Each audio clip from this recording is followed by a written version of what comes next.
Legends of Tomorrow, episode 12, Last Refuge. This is a pretty fun episode. We have the Pilgrim, who's like the Time Terminator, which is actually just a Terminator. So we have the Terminator, the Pilgrim Terminator, and she's going through time. She's trying to take out all of the heroes. She's trying to get them at different points in the timeline. And she continues to fail, but she does it in a pretty cool way because she goes through.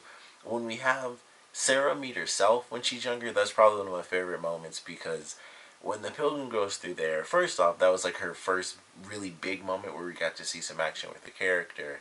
And so she's, got bullets reflecting off of her, which was very confusing. And I don't know what the case is with that because it was like, I don't know. When that first happened, I was like, oh, is she a robot? And then it was like, they didn't really say, like, no, she's a robot. They kind of made it seem like she's human and she somehow, has like the time manipulation ability to kind of somewhat reverse time specifically for objects and attacks coming at her. So I don't know if that was her doing it with the bullets and it's because bullets are so tiny they have like no effect on her, but they also seem to be ricocheting off and they weren't like flying straight back at people and killing them. So it was very confusing. It was like, are they, because it seemed like, it was reflecting off her clothing and I don't believe there was anything like hitting her face. That's how they showed it at least. But it's like, I don't know, that was really weird to me. It was just like bouncing off her clothing and I just assumed she was like a robot or something. And they don't specifically say that. And she like burns to ash because when she gets hit, it's not like, oh, there's a reveal that she is a robot or anything. And when they beat her at the end, she's like, completely ash. So I'm still a little confused as to whether or not she was really human or not, or maybe a mix like cyborg or something like that. But she was definitely a cool villain. Like she had the time manipulation abilities, and she could freeze stuff coming at her and everything like that. And even at the end, she freezes like everybody in place, which is a very cool sort of 3D thing. And they spin around and everybody's frozen in place. People are up in the air, people on the ground. Um, you know, gunshots or I guess like laser revolver shots from Rip at the end were like frozen in time. So that was very cool. And she's spinning around and like making sure everything's really slow. And she's trying to hold it all. And I guess she was building up to pushing it back, but we don't really get to see that. But it was a fun episode. We get to see some really great moments. We had some like very good emotional moments in this, and we also had a very good sort of life lesson type of moment with Mick and his younger self, where he, you know, he tries to really come at his younger self and calls him out on like you killed your parents and you were a firebug and the flames got out of control and you took off instead of letting your family know and you let them die. And he got really mad at him and tried to teach his younger self a lesson. And then his younger self hit him right back and was like, you sound just like my dad. And then like froze him in place. And I'm like, holy crap. That was a good moment. Like he's trying to teach his younger self a lesson so he can try to change who he is because he doesn't enjoy his life. And then he turns out to be his dad, who he clearly hates because that's what happened right there. It like froze him in place. And I was like, man, that was a good moment. And then we have the incredibly sad stuff with Jackson, his father, and that had me tearing up almost. Like I got almost cried. I think it was like the first part was really sad, but I think it was the second part when he like was crying and he was trying to tell him exactly what to do to not die. That was like super sad. I was like, holy crap. That, and it was fairly quick too. It wasn't like super drawn out or anything. And there's another scene I think closer towards the end that was much faster and it still almost got me. I was like, holy crap, these are some like really good moments. So that stuff was really well done. Very sad, of course, because his father died before he really grew up. But that was really good, and I would love to see it where like what Rip says at the end, where it's like, maybe time does want you to actually be with your father. So I would love for that to happen, which probably we wouldn't even know until closer towards the end of the series, depending on however they're doing the time travel stuff and like when they eventually get back to 2016 or 2017, because we don't really know how they're playing it, because we already have Kendra and Ray who instantly aged 2 years. So they've already lived 2 extra years on their lives, and they're not getting that time back. So it's like I don't know how they're gonna do that with them, going back to the timeline and everything. I mean, that doesn't really matter them being a little bit older, but it's just interesting. We'll have to see how that plays out as the characters age and as time progresses. How far can they really go back? But I thought it was really fun. It was a good episode. They save all their younger selves. They take all their younger selves out of the timeline. So now there's the big threat of we have yourselves in this specific random point in time in this little house, but if we do that for too long, it will cement that you were not in the timeline. So, excuse me.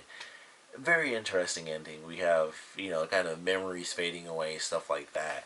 And we have to see just how that's going to play out. And they finally decide, like, we have to flat out go to the future and attack, we have to attack Vandal Savage at the height of his power because that's all they have left. And I can't wait to see how that plays out. I know I've seen the trailer a million times, like jumping through all my shows. Like someone will be like 2 weeks behind, a week behind, and I just keep seeing that promo, that giant robot thing. So I want to see this episode, the next episode, really, really bad because I would love to know where the f that thing came from. But I'm very excited for it. Another cool thing, we got to see young Rip Hunter.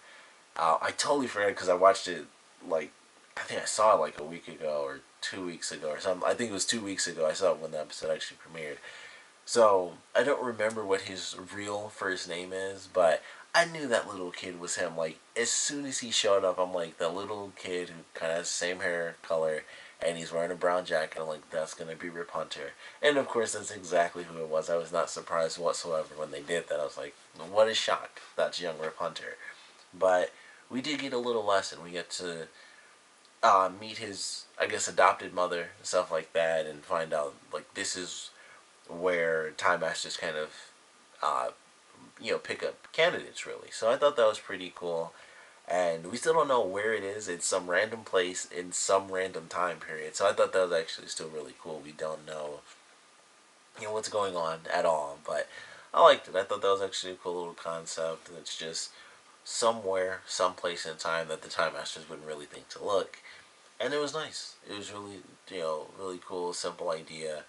And fortunately, Rip could count on his younger self to definitely stab the Pilgrim and totally take her down. So that was cool. He trusted himself, took the knife out, stabbed her. Was like, oh crap. She gets wounded, so she can't slow down time, and she just gets wiped out. Everything's good except for the fact that they still didn't stop Vandal Savage, and now they're on a time limit because all of their except for Rip, their younger selves are now, ripped from the timeline, and that's kind of erasing them from the timeline the longer it stays. So they solved their immediate problem. Still got a huge deal ahead of them, but it was definitely a fun episode. Definitely had some good action. We got to see uh, Captain Lance, who was just, I'm not sure if he was even a detective when they did those flashbacks, because that was like before even the time of Arrow. So I'm not even 100% sure if he was detective during that part. But that was really cool to see him. He had his hair. He was like super accepting. Like he was just like, okay, crazy time travel, huh? And that was it. For him it was like incredibly simple, which I thought was really funny. It was just like, man, it's really simple. And you got to talk to um, with Sarah and stuff like that. And that was right around the time Laurel kind of went away in Arrow. So it was very interesting because I knew he was going to show up, but I was surprised that it was like through not exactly a flashback, but them going back in time. So still that disconnect between the shows as far as Laurel and Sarah's relationship, and how Sarah is going to find out that her sister is now gone, if that's even permanent, because it's still a really big thing. Sorry to spoil that. That's like, I think that episode's like 3 weeks old as well, or if not like over a month old by now. So sorry if that was a spoiler for you for Arrow, but I don't know. I'm not too sure if it really is. But I don't know. It was still really cool. It was nice to see the characters come back in an interesting light, and to see the emotional impact with Jax. That was very well done, and the action was really cool, and them dealing with the Pilgrim and jumping through time and stuff like that was actually pretty fun. They go through a bunch of different times. Some stuff is really fast, like they find Mick when he's younger. That pretty much all of it was actually fast. I think the only thing that really took any sort of time was the ending when they actually had to fight her. Everything else was like, okay, got this person, save that person, no big deal, pull them out of the timeline. Nothing. Everything seemed to be pretty much fine. And then when she decides to come back and she has Jack's dad, and it's like, I'll kill all of the people you guys care about. That was a challenge. And them saving Ray was also a bit of a challenge because they had to like go in and save his life. But that was a very cool moment too because he was seriously in danger. Everyone else it was kind of okay and it was risky, but he was the one who was really about to die from that one. So certainly enjoyed that. Very fun episode. Of course, definitely want to know what you guys thought about it. So please comment below. Let me know your favorite parts, your least favorite parts, and they defeated the Pilgrim. They're going to officially face Vandal Savage in his time period at the height of his power, which seems insane that I don't know how this is going to play out or even how many episodes we have left. So I don't know how crazy things are going to get outside of crazy, giant neon robot thing. But I definitely want to know what your expectations are. Do you guys think we'll stay in this time period for the rest of the season? Because like I said, I don't know if they're doing 20 episodes or anything like that because it's the first season. But I know things changed from when they first announced the show to even when it premiered because they changed some stuff with Barry and Oliver being in the show because the whole thing was like it was supposed to start where they're in the first episode, but that never ended up happening. And if you go back and watch like the old trailer, there's a whole thing where they're in like some factory or something, and Barry's like running around and stuff.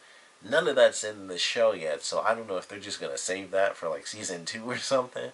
But they filmed a giant fight scene, and I don't know if that's gonna show up or where that's gonna be at. But if you go back and watch that old trailer, there's like a giant fight scene, so I don't know when that's gonna end up taking place. But definitely want to know your expectations for what's gonna happen when they finally try to take out Savage in the future at the height of his power. And of course, I want to know what you guys thought about this episode in general, so please comment below, let me know, and thanks for watching.